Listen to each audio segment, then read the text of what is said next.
How many times have you promised yourself that tomorrow everything will be different? Think about it. How many nights have you closed your eyes, convinced that when you wake up, you'll be a different person, that you'll finally have the strength, the clarity, the courage to change what you know is destroying you from the inside? And how many mornings have you opened those same eyes only to repeat exactly the same movie, the same mediocre script, the same empty scenes? The question is not whether you want to change. The question is why you keep choosing not to. Because yes, you are choosing it. Every time you shut off that mental alarm screaming that something is wrong, you're voting.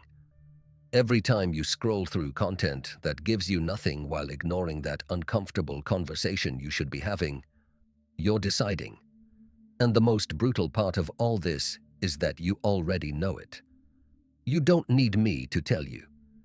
You don't need another motivational video that fills you with pretty phrases for 3 minutes and then leaves you exactly where you were. What you need is to look at yourself in the mirror without filters and admit something that hurts. You've been a spectator in your own life for far too long. Quentin Tarantino said that a good script needs scenes that shake you, dialogue that cuts, twists you don't see coming. Your life is a script. But the problem is that you're writing it on autopilot, repeating the same weak lines, the same toxic characters, the same predictable ending. And the worst part isn't even that. The worst part is that deep down, in that dark corner of your mind, where you store the truths you don't want to face, you know exactly which scenes you need to cut. You know which relationships are poisoning your story. You know which habits are turning you into an extra in your own movie. But you don't touch them. You leave them there, taking up space, stealing screen time, ruining the final edit. Let me tell you something no one will tell you with this level of rawness. Change does not arrive. Change is not a mystical revelation that descends from the universe one random afternoon while you're having coffee. Change is a violent, aggressive, uncomfortable decision that is made in a second and sustained with clenched teeth. It's looking straight at what you've been avoiding and saying, "Enough," even if your voice shakes. It's understanding that inspiration is a lie. Inspiration is the opium of procrastinators. You wait to feel ready. You wait to feel motivated. You wait for the stars to align. And meanwhile, days turn into weeks, weeks into months. And suddenly 3 years have passed, and you're still in the same place, with the same excuses, just better articulated. Night is the moment of truth. When the lights go out, when you close the door, when the outside world stops making noise, that's when everything appears. That little voice you silence during the day with distractions, with work, with Netflix, with endless scrolling, that voice at night becomes a scream. It tells you you're wasting your potential. It reminds you of the person you promised you'd be and then abandoned in some mental drawer. It shows you the massive gap between who you are and who you could be. And it's terrifying. That's why so many people are afraid of silence. That's why we fill every second with stimulation. Because in silence, the truth appears. And the truth hurts. But here's the secret. The smoke sellers don't tell you. That pain is the exit door, not the sterile pain of whining and wallowing in self-pity. I'm talking about useful pain, the surgical pain of cutting out what's rotten. Imagine your life as a movie and you're the director. You have infinite footage, but only 90 minutes to tell your story. What stays in? What gets cut? Every director knows a film is made in the editing room, not on set, in editing. And editing means cutting, eliminating, sacrificing scenes you might like, but that don't serve the narrative. That friendship that drains your energy but you keep out of habit, that's a scene you need to cut. That job you hate, but keep out of fear. Shot removed. That nightly habit of consuming digital junk until 3 in the morning, leaving you a zombie the next day. Out of the final cut. It sounds drastic, I know, but Tarantino didn't create masterpieces by being lukewarm. He had the courage to eliminate, to go to the bone, to keep only what was essential. And your life deserves the same level of narrative rigor. The human brain is fascinating and deceptive in equal measure. We have a cognitive bias called loss aversion. Basically, the pain of losing something is psychologically twice as powerful as the pleasure of gaining something equivalent. That's why you cling to dead relationships, destructive habits, obsolete identities. Because letting them go feels like losing a part of yourself, even if that part is slowly killing you. It's the paradox of the prisoner who gets used to his cell. You give him the keys and he doesn't leave, because outside there are no certainties. Outside, you have to make decisions. Outside, you are responsible. And there it is, the word everyone avoids: responsibility. It sounds heavy, boring, adult. We prefer to blame.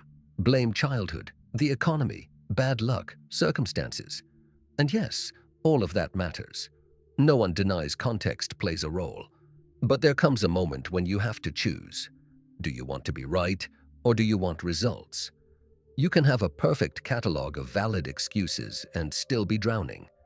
Or you can take control of the only thing you truly control: your response. Viktor Frankl survived a Nazi concentration camp and came out saying that between stimulus and response, there is a space, and in that space lies your power. If he could find that power in literal hell, you can find it in your everyday life. But taking responsibility is scary because it means accepting that if your life is mediocre, you are responsible. And that hurts more than any external blow. It's easier to be a victim. Victimhood gives you a perfect alibi for inaction. It allows you to stay still while feeling morally superior. Change, on the other hand, forces you to admit that you could have acted earlier and didn't. It forces you to carry the weight of wasted opportunities. And that weight is unbearable unless you turn it into fuel. There's a concept in storytelling called the point of no return. It's the moment in the story where the protagonist makes a decision that changes everything and can't go back. Luke Skywalker sees his home destroyed and decides to train as a Jedi. Neo takes the red pill and discovers the Matrix. Your life also needs a point of no return. A moment where you say, "That's it, I'm done. I'm not living like this one more day." But here's the trap. That moment doesn't come on its own. You have to provoke it. You have to create it. And the only way to do that is with a concrete, specific, verifiable action. Don't tell me you're going to change your life. Tell me what you're going to do tomorrow at 7 in the morning. Don't tell me you want to be a better person. Tell me what specific behavior you're going to modify this week. The brain doesn't understand abstractions. It understands actions. An email you send, a call you make, a conversation you have, 20 push-ups you complete, 2 pages you write. That's real. Everything else is cheap literature. And here comes something that will make many uncomfortable. You don't need motivation. Motivation is an emotion, and emotions are fickle, capricious, unreliable. One day, you wake up motivated and think you'll conquer the world. The next day, you don't even want to get out of bed. If you depend on motivation to act, you're building your life on quicksand. What you need is discipline. And discipline is built by doing things especially when you don't feel like it, especially when every fiber of your being begs you to postpone. Right there, in that moment of maximum internal resistance, is where character is forged. The Stoics understood this 2,000 years ago. Marcus Aurelius wrote in his Meditations that at dawn, when it's hard to get out of bed, remember that you were born to work, that this is human nature, and that even bees, spiders, ants fulfill their function without complaining. They don't wait to feel inspired to build their hive. They just do it. And you, with reason, language, the capacity to choose. Are you going to stay in bed because you don't feel like it? That's not rest. That's cowardice. Your life can be a masterpiece, or it can be discarded footage no one will remember. The difference lies in your willingness to sit in the editing room of your existence and make the brutal cuts no one else will make for you. Cut what's comfortable. Cut what's familiar. Cut what keeps you small. And keep only the scenes that deserve to be in the final cut. That's the only way to rewrite your story. Not by waiting for inspiration. Not by begging for signs. By taking the keyboard and writing the next act. Now. Tonight. Before dawn breaks and you become who you've always been. If you made it this far, comment, "I've arrived," and I'll personally reply. And if this resonated with you, subscribe to be part of it. And hit like if you enjoyed it.